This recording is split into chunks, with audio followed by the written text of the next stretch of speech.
அப்ப மனிதனுக்கு 120 ஆண்டுகளை கொடுக்கிறார். அப்போ மனிதன்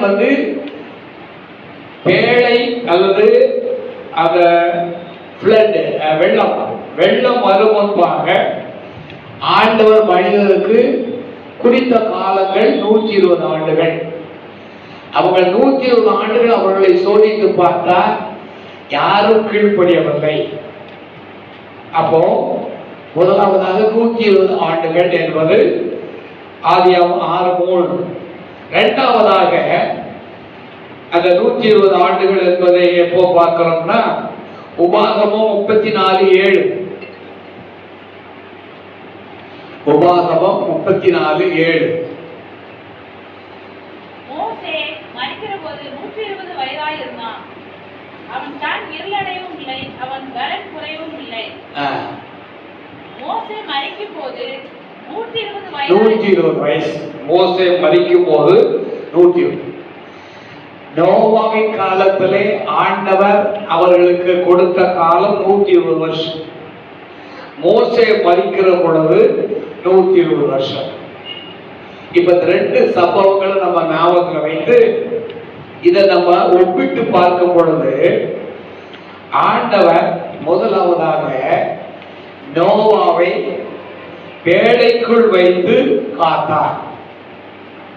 ஆண்டவர் நோவாவை பேழைக்குள் வைத்து காத்தார். ஆண்டவர் ஏன் கரெக்டா 120 வருஷம் சொல்லி இங்கே நம்ம மோசைக்கு சொன்னாரு? மனிதனுடைய வாழ்க்கை 120 வருஷம் சொல்லி ஏன் சொன்னாரு? ரெண்டும் ஒன்று போலவே இருக்க காரணம் என்ன? அதனுடைய ஆவிக்குரிய காரியம் என்னன்னு சொல்லி நம்ம படிக்கணும். ஆண்டவர் நோவாவை பேழைக்குள் வைத்து காத்தார். அதே போல மோசேக்கு பொறுத்தப்பட்டல ஆண்டவர் எப்படி காத்தார்? நாணல் பெட்டிக்குள்ளே. இவனுக்கு ஒரு பெட்டி, பெரிய பெட்டி, இவங்களுக்கு சின்ன பெட்டி, ஆளுக்கு தக்கன பெட்டி, சைஸுக்கு தக்கன பெட்டி பெருசாக சிறுசாக. அப்போ மோசே நாணல் பெட்டிக்குள் வைத்து காப்பாற்றப்பட்டார். நோவா பேழைக்குள் வைத்து காக்கப்பட்டார். இதுல ரொம்ப விசேஷம் என்னன்னா அந்த பெட்டி அல்லது பேழை சொல்றவன் அதற்கு எபிரேய பதம் தேவா, TEVAH, TEVAH, தேவா. தேவான்னு சொல்லியிருக்கு. இந்த மாதிரி தேவன்னு எழுதிக்கூடாதீங்க, சரியா? தேவா. தேவான்னு சொன்னா நோவாவினுடைய காலத்துல பேழைக்கு அந்த பெட்டிக்கு தேவா என்று சொல்லப்பட்டது. அதே போல மோசையின் பெட்டிக்கு, நாணல் பெட்டி, அந்த பேழைக்கும் தேவா என்ற பெயர் தான் வருகிறது. அதே போல ஆண்டவர் நோவாவை அழைத்து பேழையை கட்ட சொன்னார். அதே போல மோசை அழைத்து ஒன்றை கட்ட சொன்னார். எதை கட்ட சொன்னாரு? ஆசரிப்பு கூடாரம். Very good. நோவாவிடம் பேழையை கட்ட சொன்னார், மோசையிடம் ஆசரிப்பு கூடாரம் கட்ட சொன்னார். அதில் நம்ம கவனிக்க வேண்டியது என்னன்னா நோவாவிடம் பேழையை கட்ட அளவு தேவன் கொடுத்தார். எவ்வளவு நீளம், எவ்வளவு அகலம், எவ்வளவு உயரம் என்று ஆண்டவர் அளவை கொடுத்தார். யாருக்கு? நோவா. அதே போல மோசேக்கும் ஆண்டவர் என்ன செய்தாரு? அளவை கொடுத்தார். ஆசரிப்பு கூடாரத்தினுடைய அளவை கொடுத்தார். அது இரண்டாவது காரியம். மூன்றாவதாக நோவாவிடம் ஆண்டவர் பேழையை என்ன மரத்தினால் வைக்க, இந்த மரத்தினால் உருவாக்க வேண்டும்? என்ன மரம்? கொப்பேர் மரம். கொப்பேர் மரத்தினாலே வைக்கப்படும். ஆக்சுவலா நமக்கு தமிழ்ல கொப்பேர்னு போட்டிருக்கு, எபிரேய மொழியில ரட்சிப்புன்னு போட்டிருக்கு. அந்த கொப்பேர் மரம்ங்கிறது, கொப்பேர் என்பது ரட்சிப்பு பேர். ஆசரிப்பு கூடாரத்துல எந்த மரத்தை வைத்தார்கள்?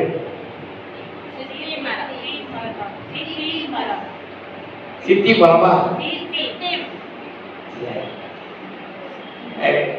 அதுல கேதுரு மரம் ஆசைக்கு கூடாததுல ஆண்டு உபயோகித்தது கேதுரு மரம்.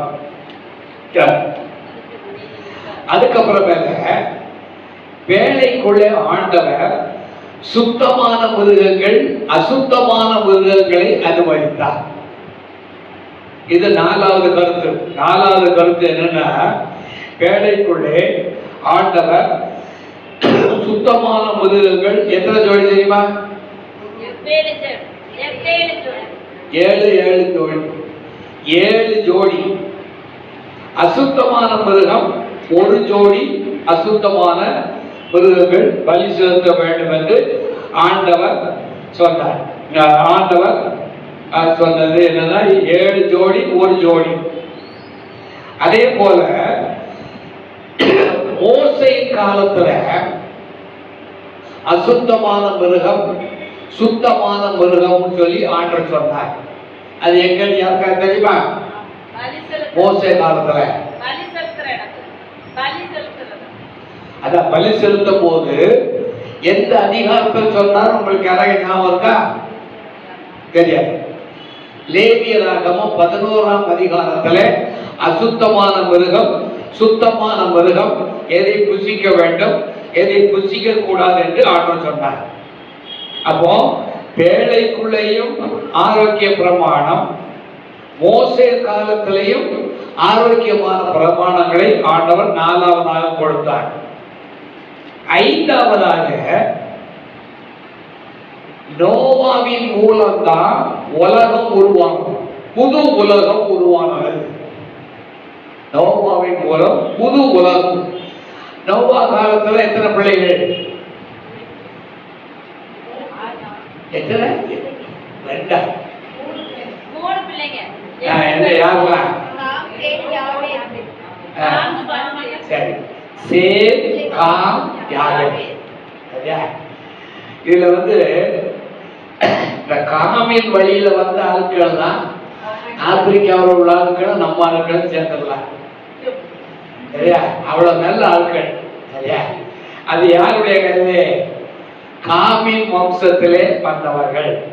அப்போ நம்ம பார்க்கிறது என்னன்னா, நோவாவின் காலத்திலே பெரிய சந்ததி, அதே போல மோசே காலத்துல என்னன்னு பார்ப்போம். மோசே காலத்துல அந்த சந்ததி எப்படி உருவானதுங்கிறதுக்கு பின்னணியை பார்க்க வேண்டும். அது என்னன்னு சொன்னா, ஆண்டவர் அவர்களை மோசே மூலமாக அழைத்து கொண்டு கானான் தேசத்தில் கொண்டு வருகிறார். ஆண்டவர் என்ன செய்கிறார்?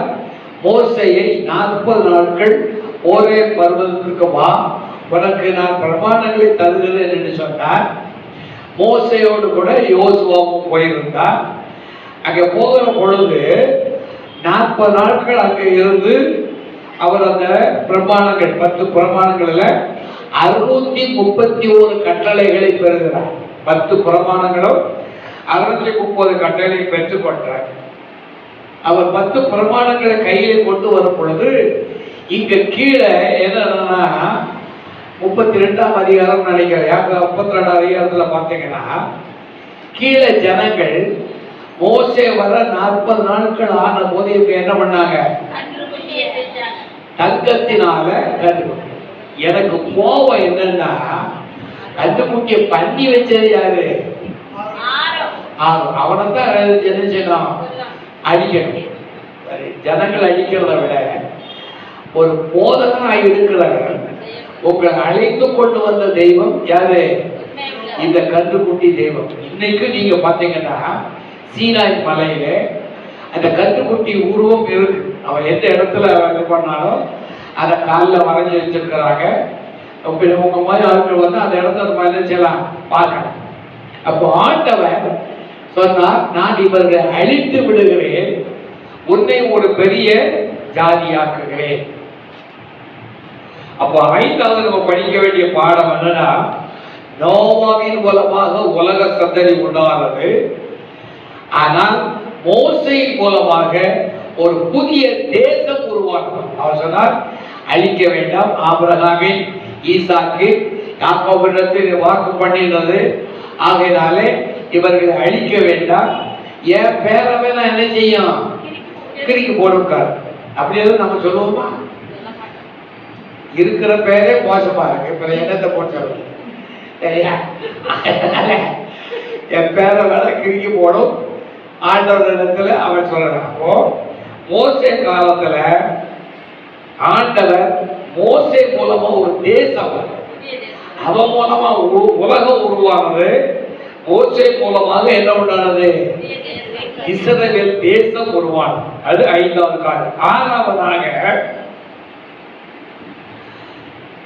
மோசே நோவாவின் காலத்துல அவர்களுக்கு ஆண்டவர் நிறைய ஆரோக்கிய வசனம், சடங்காச்சாரம், சிவில் இவைகள் எல்லாவற்றையும் ஆண்டவர் நோவா காலத்துல புதிய உலகத்திலே தொடங்கி அவர்களுக்கு கட்டளைகளை கொடுக்கிறார். 6வதாக நோவா காலத்துல கட்டளைகளை கொடுக்கிறார்.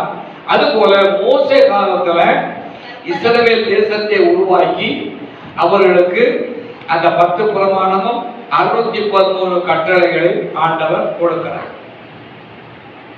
சரி, இது எத்தனாவது காரியம்? 6வது காரியம். 7வது காரியம் என்னன்னா, நோவா வேலையை எப்படி உருவாக்கினா? எதை வச்சு? ஒப்பேர் மரம் தான். எதை வச்சு நம்ம அவன் உருவாக்கலாம்? அவ்வளவு பெரிய காரியத்தை 120 வருஷம், சிலர் 100 வருஷம்ங்கிறாங்க. நம்ம அதை பற்றி கவலைப்பட வேண்டாம். வேலையை அவன் எப்படி உருவாக்குறான்? தன்னுடைய சொந்த பணத்தை உபயோகித்து உருவாக்குறான். அதான் விசேஷம். நோவா தன்னுடைய ஆஸ்தி, தன்னுடைய செல்வாக்கு, தன்னுடைய எல்லா காரியங்களை கொண்டு உருவாக்குகிறான். இங்க மோசே மூலமாக ஆண்டவர் இங்க ஒரு புதிய உலக தேசத்தை அவர் என்ன செய்யறாரு? உருவாக்குகிறார். அப்படி உருவாக்கும் பொழுது மோசே காலத்துல ஆசரிப்பு கூடாரம் அவர் தன்னுடைய ஆட்சியை கொடுத்தார். மோசே காலத்துல இஸ்ரவேல் ஜனங்கள் வெள்ளி, தங்கம், வெண்கலம் எல்லா பொருட்களும், பலவிதமான பொருட்கள் இருக்குது, எல்லாவற்றையும் யார் கொடுத்தது? இஸ்ரவேல் ஜனங்கள். நோவா ஆட்சியை கொடுத்தார். இவர்கள் இஸ்ரவேல் தம்முடைய எல்லா விதமான அந்த உலோகங்கள், நூல்கள், அப்புறம் மூடலுக்குரியதான அந்த கூரைகள் எல்லாம் பலவிதமான காரியம் ஆசைப்படுறாங்க. அதனால 7 காரியங்கள் இந்த 120ஆம் வருஷம் என்பதுல நாம கற்க வேண்டியதான பாடம் 120. அடுத்ததாக நாம படிக்க போற பாடம் என்னன்னா, வேதத்தை வாசிக்கிறவர்கள் பின்பற்ற வேண்டிய 10 குறிப்புகள். நீங்க வேதத்தை வாசிக்கிறீங்கன்னா அதற்கு என்ன இருக்கிறது? முறைகள் இருக்கிறது.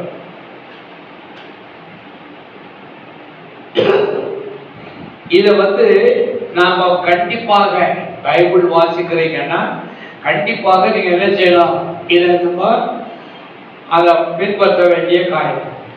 முதலாவது நல்லா ஞாபகம் வச்சுக்கோங்க, வேதம் தேவனால் கொடுக்கப்பட்ட வார்த்தைகள் அடங்கியது.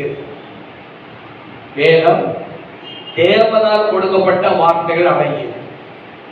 ஆனா மற்ற காரியங்கள், மதங்கள் எல்லாம் மனிதனாலே வருகிறது. இங்க ஆண்டவர் தருகிறார். அதுல ஆண்டவர் இந்த வேதத்தை ஏன் கொடுக்கிறார் என்பதற்கு முக்கிய காரணம் என்ன? ஆண்டவர் மனிதனுக்கு இந்த வேதத்தை கொடுத்தார். அதுக்கு முக்கிய காரணம் என்ன? எரேமியா 15:16 வாசிங்க. எரேமியா 15:16. வார்த்தைகள் கிடைத்தவுடனே அவைகள் உட்கொண்டேன். உம்முடைய வார்த்தைகள் எனக்கு சந்தோஷமும் என் இருதயத்துக்கு மகிழ்ச்சியுமா இருந்தது. உம்முடைய வார்த்தைகள் எனக்கு சந்தோஷமும் என் இருதயத்துக்கு மகிழ்ச்சியா இருக்கு. ரொம்ப அருமையான வார்த்தை. இன்னைக்கு அநேக பைபிள் ஸ்டடிக்கு வரதில்லை. நம்ம அவங்களுக்கு குறை சொல்றதுக்கு இல்லை. ஒவ்வொருத்தருக்கும் ஒவ்வொரு சூழ்நிலைகள், அதை பற்றி அல்ல. ஆனா சொல்ல வேண்டியது என்ன தெரியுமா? உங்களுடைய வார்த்தை, நம்ம ஒவ்வொருவரும் என்ன சொல்லணும்? உங்களுடைய வார்த்தைகள் எனக்கு மகிழ்ச்சியும் என் இதயத்துக்கு சந்தோஷம். வார்த்தைகள் சந்தோஷமும் இதயத்துக்கு மகிழ்ச்சியுமாய் இருக்கிறது. இன்னொரு வசனம் வாசிங்க. எரேமியா 31:13. எரேமியா 31:13. அப்பொழுது கன்னிகைகளும் வாலிபரும் முதியோரும் கூட ஆனந்த களிப்பாய் மகிழ்வார்கள். நான் அவர்கள் துக்கத்தை சந்தோஷமாக மாற்றி அவர்களை தேற்றி அவர்கள் சஞ்சலம் நீங்க அவர்களை சந்தோஷப்படுத்துவேன். என்ன பண்ணுவேன்? சந்தோஷப்படுத்துவேன். ஆண்டவருடைய வேத வசனத்தை நம்ம திரும்பி திரும்பி படித்தா நமக்கு என்ன தருகிறது? சந்தோஷம். ஏன்னா உலவு கொடுக்கிற சமாதானம் இல்லைன்னு சொல்வார். அதுபோல உலவு கொடுக்கிற சந்தோஷம் அல்ல, தேவன் கொடுக்கிறார். இதுல நம்ம முதலாவது என்னன்னா பிள்ளைகள் போட்டுவிட. பிள்ளைகள் இந்த வேத வசனத்துல முதலாவது பிள்ளைகள். பிள்ளைகளுடைய கடமை என்ன?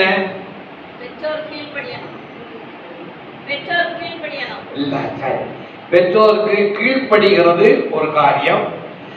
அதே போல பெற்றார்களை அவர்கள் நேசிக்க வேண்டும். Love their parents, obey their parents, love their parents.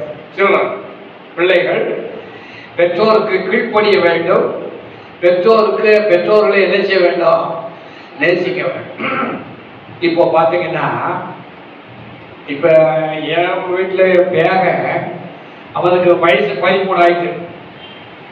அவரு சொல்றாரு, நான் I am a teenage boy. Tamil தெரியாது, 2 பையனுக்குமே தமிழ் தெரியாது. அது சொல்றான், I am a teenage boy, I am a different man. அவர் ரொம்ப வித்தியாசம் ஆயிட்டாங்க. இந்தியாவில் இருந்ததுனால ஒரே அறையில எல்லாம் சரியாயிடும். சரியா? அவர் அமெரிக்காவில் இருக்கிறாரு. அதே காரணம் என்னன்னா, லவ் யுவர் பேரண்ட். பெற்றோர்களை என்ன செய்யணும்? நேசிக்க. அடுத்தது முக்கியமானது மனைவி. மனைவியை பற்றி ஆண்டவர் என்ன சொல்றார்? என்ன காரியங்கள் சொல்றாரு பார்க்கலாம். என்னப்பா? அவ்வளவுதான், ஒண்ணுதான்.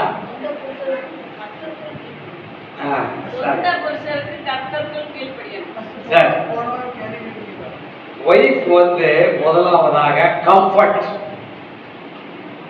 தன்னுடைய குடும்பத்துக்கு ஆறுதல் கொடுக்க வேண்டும். ஆங்கிலத்தில் கம்ஃபர்ட். 2வது டீச் பண்ண வேண்டும். பிள்ளைகளுக்கு என்ன செய்யணும்? டீச் பண்ணணும். 3வது அவர்களுக்கு நர்ச்சர். நர்ச்சர்னு தமிழ் இல்லையா? வளர்றலா? ஆங்கிலத்தில் நர்ச்சர். வளர்தல். அவர்கள் வளரத்தக்கதாக. இப்ப அதுல நம்ம கவனிக்க வேண்டியது என்னன்னா, மனைவிமார்கள் அந்த வேத வசனத்தை பிள்ளைகளுக்கு கற்றுக் கொடுக்கிறது. அதை விட இன்னொரு அடுத்தது ஹஸ்பண்ட். கணவன். அடுத்தது கணவன். கணவனுடைய வேலை என்ன?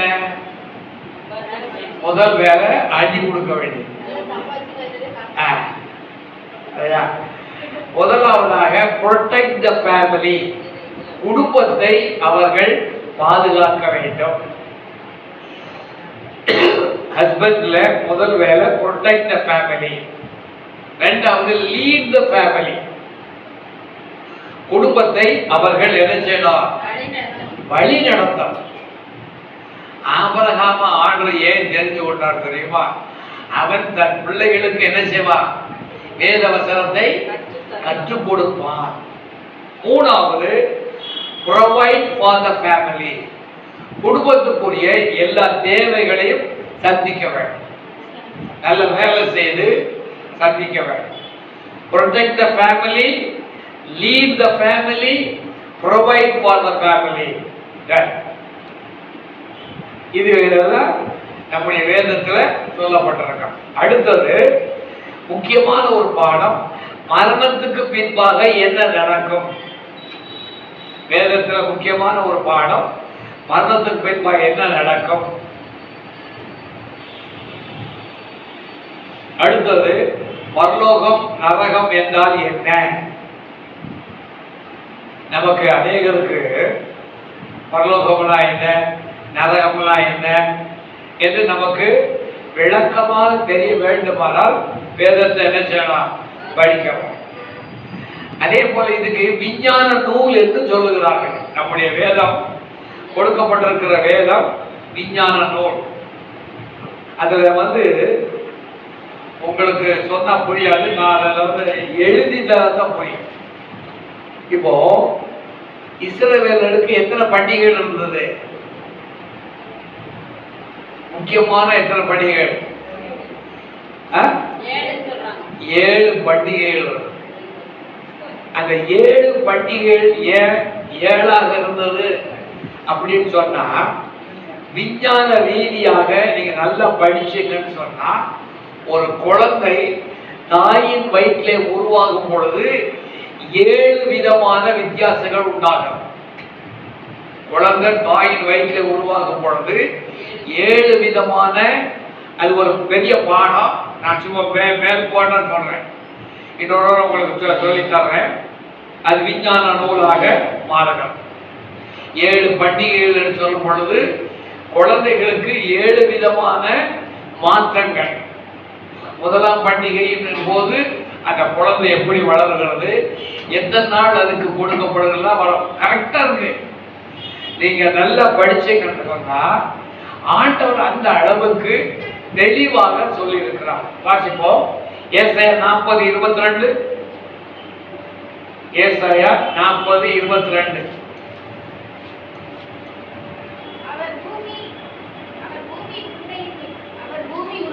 வீற்றிருக்கிறவர், அதின் குடிகள் வெட்டி, அவர் பூமியின் உருண்டையின் மேல் வீற்றிருக்கிறது. ஏன் உருண்டைன்னு சொல்லிருக்கு? பூமி அந்த நாட்கள்ல அது பூமி தட்டையா இருக்குன்னு நினைச்சான். நம்முடைய வேத வசனம் சொல்றது பூமி எதாக இருக்கிறது. வசனத்தை வாசிக்கப்பா. அவர் பூமி உருண்டையின் மேல் வீற்றிருக்கிறவர், அதின் குடிகள் வெட்டு கிளிகளைப் போல் இருக்கிறார்கள். அவர் வானங்களை மெல்லிய திரையாய் பரப்பி அவைகளை குடியிருக்கிறதற்காக கூடாரமாக விரிக்கிறார். மனிதன் குடியிருப்பதற்காக எதை உண்டாக்குறாரு? பூமியை உருவாக்கி இருக்காரு. வெளிப்படுத்தல் 9:7 வாசிங்க. வெளிப்படுத்தல் 9:7. அந்த வெட்டுக்கிளிகளின் உருவம் யுத்தத்திற்கு ஆயத்த பண்ணப்பட்ட குதிரைக்கு ஒப்பாய் இருந்தது. அவைகளுடைய தலைகளின் மேல் பொன்மயமான கிரீடம் போன்றவைகள் இருந்தன. அவைகளின் முகங்கள் மனுஷருடைய முகங்கள் போல் இருந்தன. அதனால இப்ப வெளிப்படுத்தும் விசேஷத்தை பற்றி நம்ம படிக்கும் போது, இப்ப நம்ம கையில ஒரு 48 பக்கத்துக்கு ஒரு புத்தகம் வச்சிருக்கிறேன்.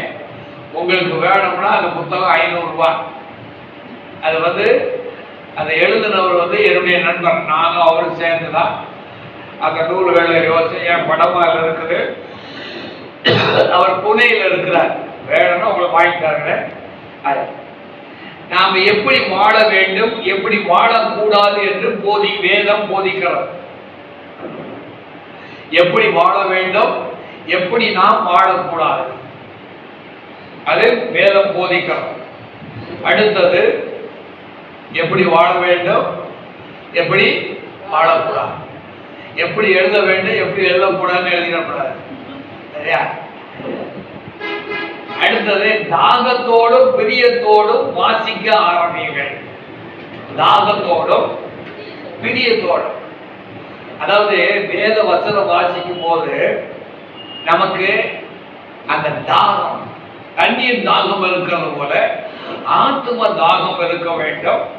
அத பிரியத்தோட சொன்னதுனால வாசிக்காதீங்க, நீங்க வாசிக்க வேண்டும். இனி இந்த வாசிப்பதில் கடைபிடிக்க வேண்டிய 10 பிரமாணங்கள் என்ன? 1, நாம வேதத்தை வாசிக்கும் போது கடைபிடிக்க வேண்டியதான 10 பிரமாணங்கள். 1, நல்ல வேதாகமம் ஒன்றை வாங்கிக் கொள்ளுங்கள். நல்ல வேதாகமம், அதாவது உங்களுக்குன்னு ஒரு புத்தகம் இருக்கணும். இப்போ நமக்கு ஒரு வசதி, இப்போ செல்போன்ல பைபிள் இருக்கு. ஆனா வேத வசனத்தின்படி பார்த்தா உங்களுக்குன்னு தனி புத்தகம் கையில இருக்கணும். உங்க புத்தகம் எங்க? இப்ப சயின்ஸ் எடுக்கிற சயின்ஸ் தனி புத்தகம் உங்க பேர்ல இருக்குல்ல, அப்ப தனி புத்தகம். அதுல முக்கியமான நூல்கள் ஆங்கிலத்தில் எழுதி கொள்ளுங்க. NIV, NIV, KJV, king James version. இது NIV, new international version. American standard Bible, American. இந்த 3 பைபிள் இருந்தால் ஓரளவுக்கு நமக்கு வேத வசனம் புரியும். இது முதலாவது, கையில பைபிள் வச்சுக்கணும். 2வது, நீங்க வேதத்தை வாசிக்க வேண்டுமானால் அமைதியான இடத்தை தெரிந்து கொள்ள வேண்டும். நீங்க வாசிக்கும் போது, இப்ப நானும் என் வீட்டுக்காரர் வாசிக்கணும், அப்பதான் செல்போன் புறங்கின்னு வரும். அது செல்போன் தூக்கி தூரம் இருந்துடலாமான்னு வரும். நான் செல்போன் வைக்கிறதே கிடையாது. ஏதாவது தேவையான எடுப்பதை தவிர தொடர்ந்தே கிடையாது. நீங்கள் நானும் காற்றோட்டமான இடையூறு இல்லாத இடமாக இருக்க வேண்டும். வேர்த்துக்கிட்டு நம்ம விசிறி வச்சு வீசிக்கிட்டு கிடக்கக்கூடாது. காற்றோட்டமான இடையூறு இல்லாத இடம், தனி அறை, ஸ்டடி ரூம் இருக்க வேண்டும். படிக்க ஆரம்பியுங்கள். அதுல படிக்கும் போது நம்ம எப்படி படிக்கணும்னா, அதிகாலையில் எழுந்து படிப்பது நல்லது. வேதத்தை அதிகாலையில் எழுந்து படிப்பது நல்லது. ஏன்னா நமக்கு எக்ஸாம்பிள் ஆண்டவர் அதிகாலையிலே அவர் இருட்டோடு எழுந்து வனாந்தரமான இடத்துக்கு போய் அவர் ஜெபம் பண்ணினார். அந்த இடமெல்லாம் இன்னைக்கு பத்திரமா இருக்கு. ஆண்டவர் ஜெபம் பண்ண கெத்செமனே தோட்டத்துல ஜெபம் பண்ண இடமெல்லாம் இன்னைக்கு இருக்குது. ஆகையினால போனு, டிவி இவைகளை எல்லாம் ஆஃப் செய்து விட்டு படியுங்கள். படிக்கும் போது போனு, டிவி ஆஃப் பண்ணணும். அப்போ ஆண்டவர் அந்த அமைதியான நேரத்துல தேவன் நம்மோடு பேசுகிறார். அமைதியான இடமா இருந்தால்தான் ஆண்டவர் நம்மோடு பேசுகிறார். அது 2வது காரியம். முதலாவது பைபிள், 2வது அமைதியான இடம், 3வது நேரத்தை திட்டமிடுங்கள். 3வது டிசைட் த டைம். இப்ப நீங்க எவ்வளவு நேரம் வாசிக்க போறீங்கன்னு சொல்லி நீங்க யாருமே நீங்க நினைக்கக்கூடாது 1 மணி நேரம் வாசிக்கணும், 2 மணி நேரம் வாசிக்கணும், அப்படி இல்லை. உங்களால் எவ்வளவு முடியுமோ அது கூடுமான வரை அரை மணி நேரம் ஒதுக்கவும். 30 minutes கூடுமான வரை. ஏன்னா நமக்கு நிறைய வேலைகள் கடமைகள் இருக்கிறதுனால அரை மணி. 4வது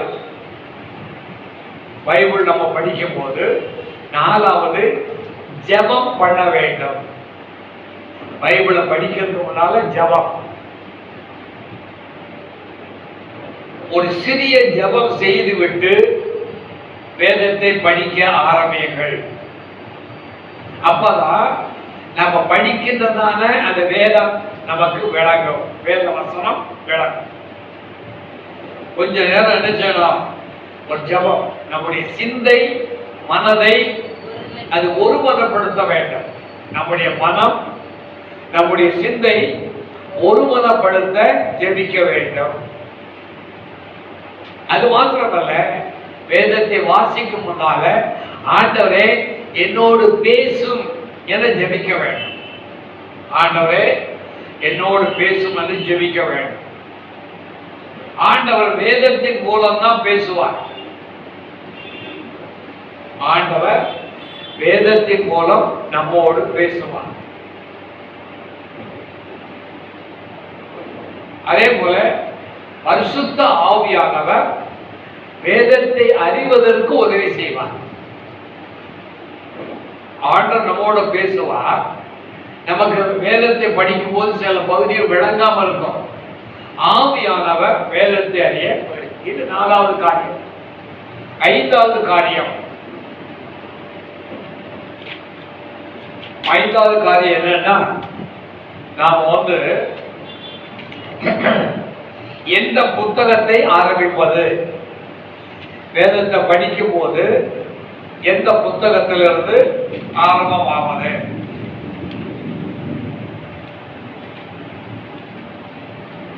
நம்ம சாதாரணமா படிக்க ஆரம்பிக்கும் போது புதிய ஏற்பாட்டிலிருந்து தொடங்குவது நல்லது. முதல்ல புதிய ஏற்பாடு, அதற்கப்புறம் பழைய ஏற்பாடு, முதலாவது புதிய ஏற்பாடு.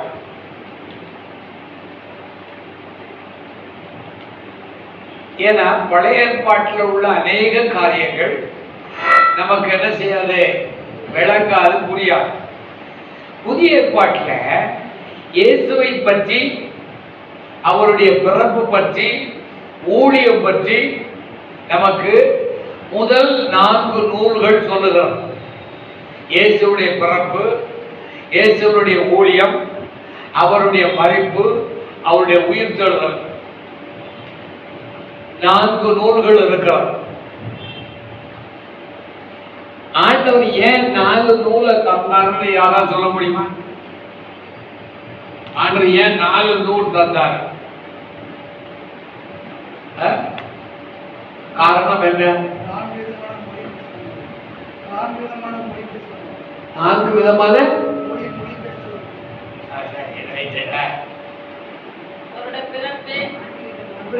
பாடுகள், அப்புறம் மரணம், அப்புறம் உயிர்த்தெழுதல்.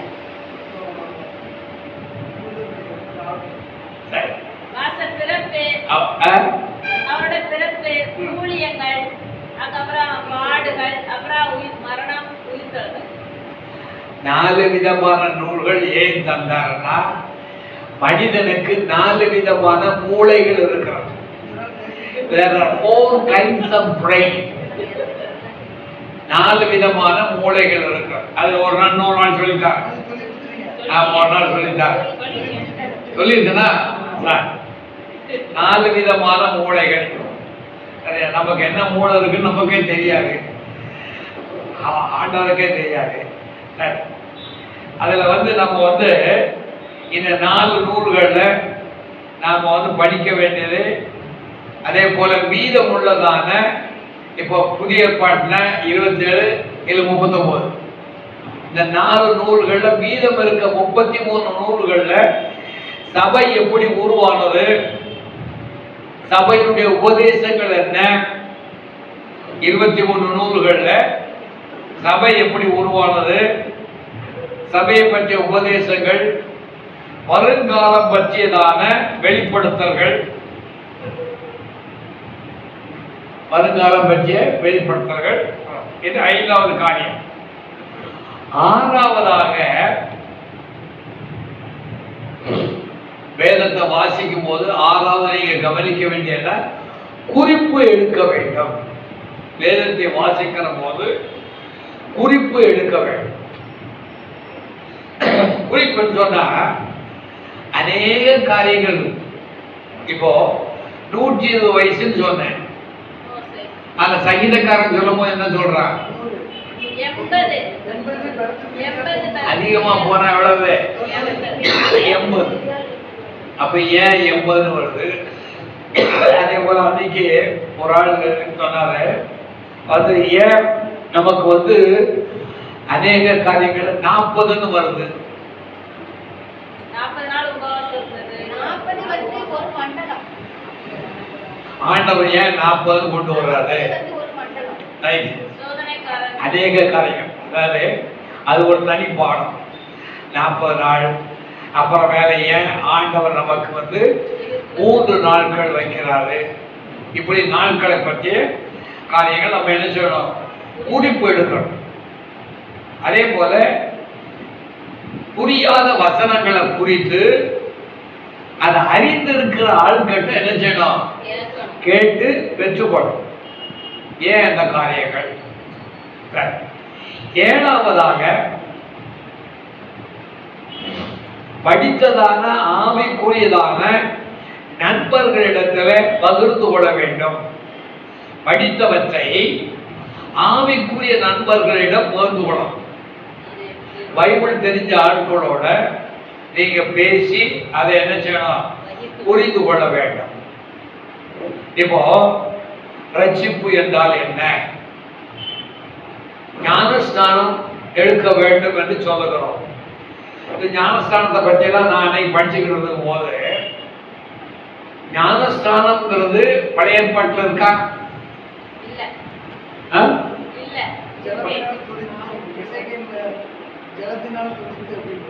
அது ரைட்டு. பழைய ஏற்பாட்டில் ஞானஸ்தானம் இருக்கா இல்லையாங்கதான் கேள்வி. சரி, பழைய ஏற்பாட்டில் வந்து ஒரு கிட்டத்தட்ட 4 ஞானஸ்தானம் இருக்கு, 4 வகை.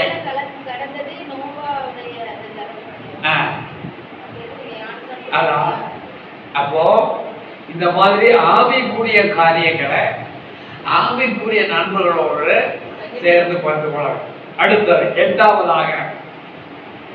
எட்டாவதாக உதவி புத்தகங்களை வாங்க வேண்டும். உதவி புத்தகங்கள் அப்படின்னா விளக்க உரை நூல்கள்,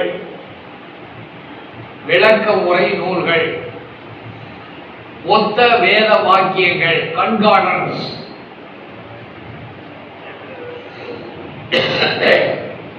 இந்த மாதிரி நூல்களை வாங்கினீங்கன்னா இப்ப நமக்கு அநேக காரியம். இப்ப அன்னைக்கு நான் உங்களுக்கு சொன்னேன், எத்தனை பேர் படிச்சுட்டு வந்தீங்கன்னு எனக்கு தெரியாது. மனைவியுடைய பேச்சை கேட்டவர்கள் எதை எழுதுனீங்களா? எழுதவே இல்லையா? அப்போ அதுக்கெல்லாம் என்னது? விளக்க உரை நூல்கள். அதுல விளக்க உரை நூல்கள்ல டேனியல் ரெஃபரன்ஸ் ஒரு புத்தகம் இருக்குது. இ புக்ஸ் இருக்கு, எலக்ட்ரானிக் புக்ஸ். அதை நம்ம போட்டு தெரிந்து கொள்ள வேண்டும். அதுதான் உதவி புத்தகங்கள்.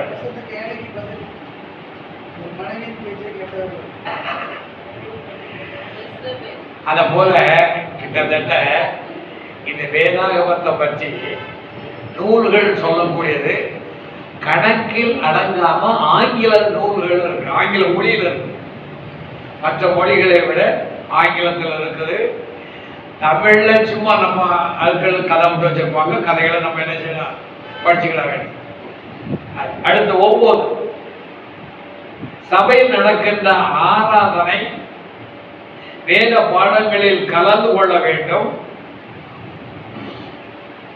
வேதத்தை வாசிக்கிறதுக்கு காரணம் என்னன்னா, சபையில் நடக்கின்ற ஆராதனை வேத பாடங்களில் கலந்து குறிப்பு எடுங்கள்.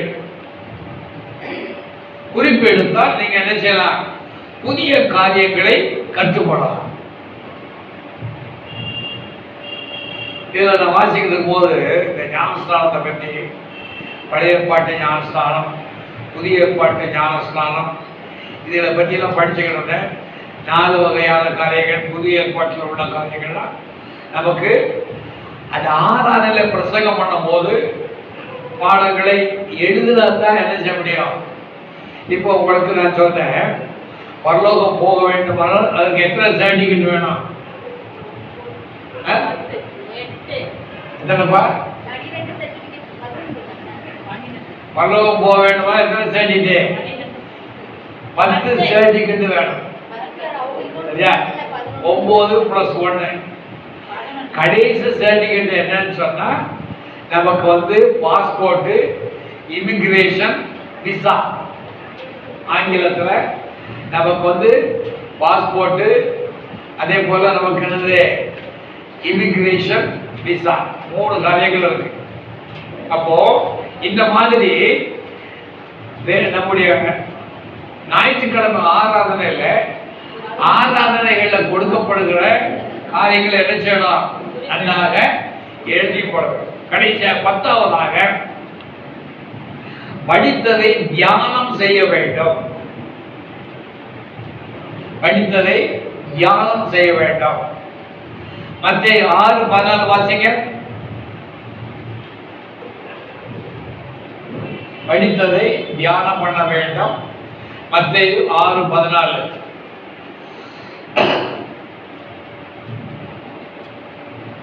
மனுஷருடைய தப்பிதங்களை நீங்கள் அவர்களுக்கு மன்னித்தால் உங்கள் பரமபிதா உங்களுக்கும் மன்னிப்பார். மனிதர்களுக்கு மன்னித்தால் அவர் உங்களுக்கு என்ன செய்வார்? அவர்.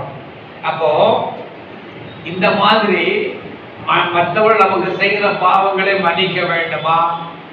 இப்ப கடன் வாங்கலாமா, கடன் கொடுக்கலாமா, இந்த மாதிரி பல காரியங்கள் இருக்கு சரியா? அவைகள் எல்லாம் வச்சு என்ன செய்யலாம்? படித்து தியானம் பண்ணணும். வாசிக்கும் போது சத்தமாக வாசிக்க வேண்டும். சிலர் மனமனமனு அந்த சத்தமாக வாசிக்கணும். ஆகையினால பைபிள் வாசிக்கிற போது எத்தனை காரியங்கள் சொன்னேன். அப்போ அது எப்படி? அடுத்த தலைப்பு வேதத்தை எப்படி தியானிப்பது. இப்ப வேதத்தை வாசிக்கிறதுக்கு 10 காரியங்கள் சொன்னேன். அடுத்தது வேதத்தை எப்படி தியானிப்பது. அதாவது அதுதான் நம்முடைய தியானமாக இருக்க வேண்டும். இப்ப அநேக மத தலைவர்கள் அவர்களுடைய மதத்தில் உள்ள காரியங்களை என்ன செய்யறாங்க? தியானம் பண்றாங்க. அப்போ நம்ம வேதத்தை எப்படி? முதலாவதாக தனியாக தியானிக்க ஏற்ற முறை இருக்க வேண்டும். தனியாக தியானிக்கணும். வேதத்தை தியானிக்கும் போது தனியாக தியானிக்க வேண்டும். இரண்டாவது சரியாக தியானிக்க வேண்டும்.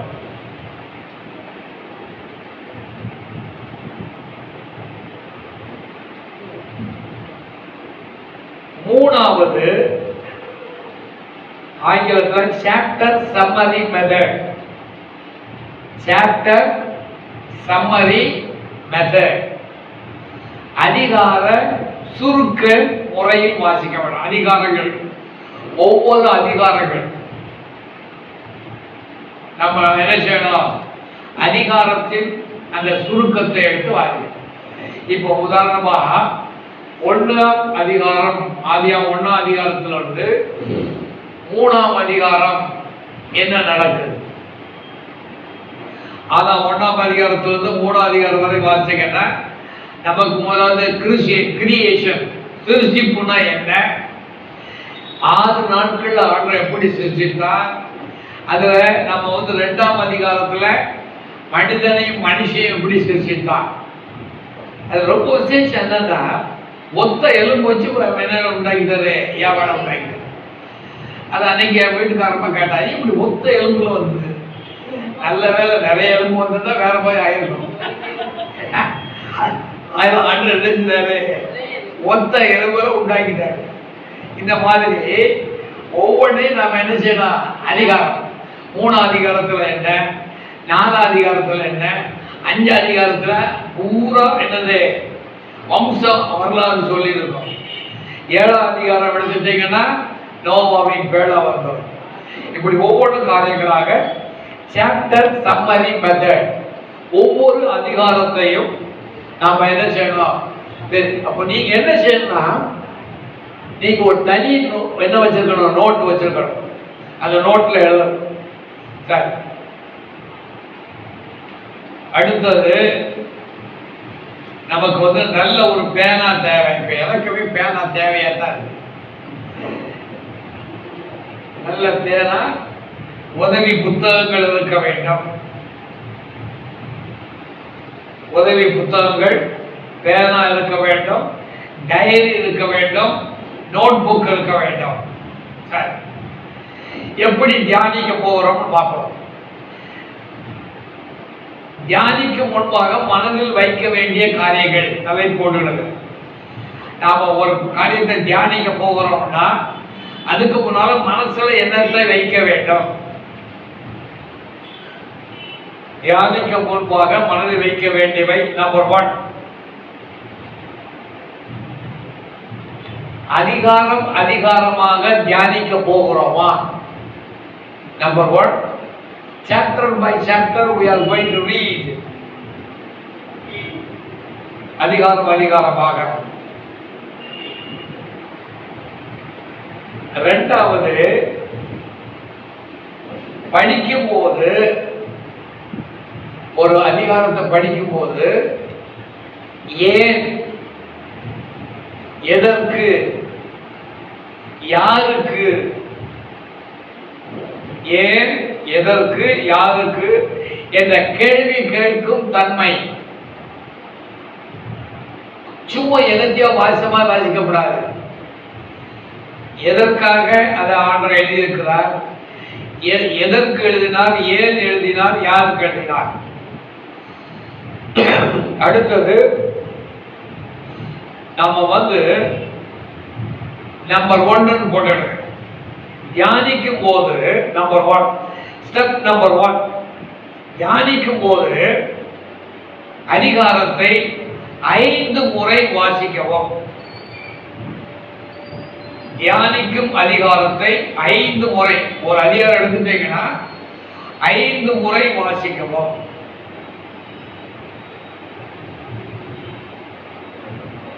அஞ்சு முறை எப்படி வாசிக்கணும்னா, முதல் 2 முறை வழக்கம் போல் வாசிக்க. 1ஆம் அதிகாரம் முதல் தடவையும் 2ஆவது தடவையும் வழக்கம் போல் வாசியுங்கள். முதலாவது அதிகாரம் 2ஆவது வழக்கம் போல வாசிங்கள். 3ஆவது என்ன செய்யணும்னா, நிறுத்தி நிதானமாக வாசிக்கணும். முதல்ல கடமுடான்னு வாசித்து போயிருக்கோம். 3ஆவது நிறுத்தி நிதானமாக வாசிக்க வேண்டும். 4ஆவது வசனம் வசனமாக வாசிக்க வேண்டும்.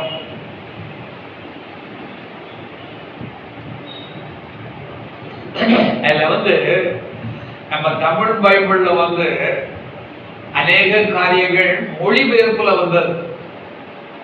அது ஆங்கிலத்தில் கல்ச்சரல், நம்முடைய கலாச்சாரத்தின் படி வந்தது. அத உண்மையிலே எபிரேய மொழியில் அது இருக்காது. நீங்க வாசிங்கன்னா இருக்காது. அது என்னன்னு உங்களுக்கு சொல்லித்தான். அடுத்து 5ஆவது, ஒவ்வொரு வார்த்தை வார்த்தையாக நிறுத்தி வாசிக்க வேண்டும். ஒவ்வொரு வார்த்தை வார்த்தையாக நிறுத்தி வாசிக்க வேண்டும். அதே போல பெயர்கள் இடங்களை கவனிக்க வேண்டும். பெயர்கள் இடங்களை கவனிக்க வேண்டும். பெயர்கள் இடங்களை கவனிக்க வேண்டும். ஒவ்வொரு வார்த்தை வார்த்தையாக நிறுத்தி வாசிக்கணும். பெயர்கள் என்ன, இடங்கள் என்ன, எல்லாத்தையும். அதுல என்ன கவனிக்கணும்னா, ஒரு அதிகாரத்தை வாசிக்கிறோம்னா அதுல இப்போ உதாரணமாக 1ஆம் அதிகாரத்துல ஏதேன் தோட்டம் எப்படி உருவானது 2ஆம் அதிகாரத்துல வாசிக்கிறோம். அந்த ஏதேன் தோட்டத்துல எத்தனை நதிகள் ஓடினது, அந்த நதிகளுடைய பெயர்கள் என்ன. இப்போ வேதவசனத்துல பைசோன் சரியா, ஐபிராத்து, இசக்கேல், ஐபிராத் எல்லாம் வருது இல்லையா. இந்த இடங்கள் எல்லாம் குடிச்சு வச்சுக்கணும். அதனுடைய அர்த்தம் என்னன்னு படிக்கணும். இப்ப ஈக்கபோத்துன்னு வரும் சரியா. அநேக அந்த எபிரேய எழுத்துக்கூடிய எழுத்துக்கள் அதிக வேத வசனங்கள் உள்ளது. அது நம்ம ஸ்டெப் நம்பர் 1. ஸ்டெப் நம்பர் 2 முடிப்போம். ஸ்டெப் நம்பர் 2 தியானம் பண்ணும் போது, ஸ்டெப் நம்பர் 2 2வது படி என்னன்னா, தலைப்பு வைக்கவும். தலைப்பு ஒவ்வொரு அதிகாரத்தை வாசிக்கும் போதும் என்ன தலைப்புல ஆண்டவர் அந்த அதிகாரத்தை எழுதியிருக்கிறார். இதெல்லாம் சாதாரணமா நீங்க செய்ய முடியாது. நீங்க உட்கார்ந்து யோசித்து எழுதணும். இப்போ உதாரணமாக நமக்கு வேதவசனத்துல லேவியராம் 11ஆம் அதிகாரம் கம்ப்ளீட்டா பரிசுத்தமான மிருகங்கள் எது, பரிசுத்தமான பறவைகள் எது, ஊறுகின்ற பிராணிகள் எது, இப்படி பலவிதமான காரியங்கள். அப்ப என்னன்னா, அப்ப அதுல என்ன போடணும், ஆண்டவர் பரிசுத்தத்தை பற்றி இந்த அதிகாரத்தில் சொல்றாரு. தலைப்பு எழுத வேண்டும். அடுத்தது, இப்போ உதாரணமாக நமக்கு ஆதியா 1 அதிகாரம் எடுத்துட்டீங்கன்னா தலைப்பு எப்படி எப்படி வைக்கிறதுக்குன்னு ஒரு உதாரணம் சொல்றேன். ஆதியா 1 அதிகாரம் எடுத்துட்டீங்கன்னா சிருஷ்டிப்பு, 2 அதிகாரம் எடுத்துட்டீங்கன்னா மனித சிருஷ்டிப்பு, 3 அதிகாரம் எடுத்துட்டீங்கன்னா மனிதனுடைய வீழ்ச்சி. இப்படி நீங்க என்ன செய்யணும், வாசித்து நீங்க அதுக்கு என்ன போடணும், தலைப்பு நீங்களா போடணும். விளக்கலன்னா பரவாயில்ல, அது 2வது டைப். 3வது டைப் என்னன்னா, 3வது தியானம் பண்ணும்போது 3வது டைப் என்னன்னா, பிரதான நபர்கள் யார்.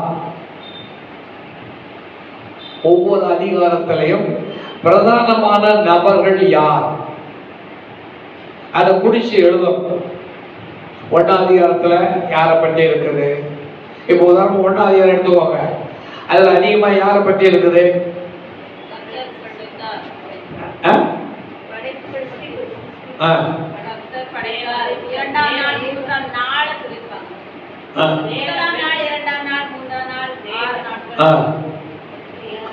இப்போ 1ஆம் அதிகாரம் எடுத்துட்டீங்கன்னா நபர்கள், அதுல வந்து பிதாவை பற்றி வருகிறது, 2வது ஆவியானவரை பற்றி வருகிறது, 3வது இயேசுவை பற்றி வருகிறது. நீங்க அதுக்கு விளக்கம் கொடுக்கணும். ஒளி என்று அதில் போட்டிருக்கு, ஒளி உண்டாக கடவுது. அது ஒளி என்பது எபிரேய மொழியின்படி பார்க்கும் பொழுது இயேசு கிறிஸ்து அவர் சொல்றாரு, மத்தேயு சொல்வாரு, நானே உலகத்துக்கு எதா இருக்கிறேன், ஒளியா இருக்கு.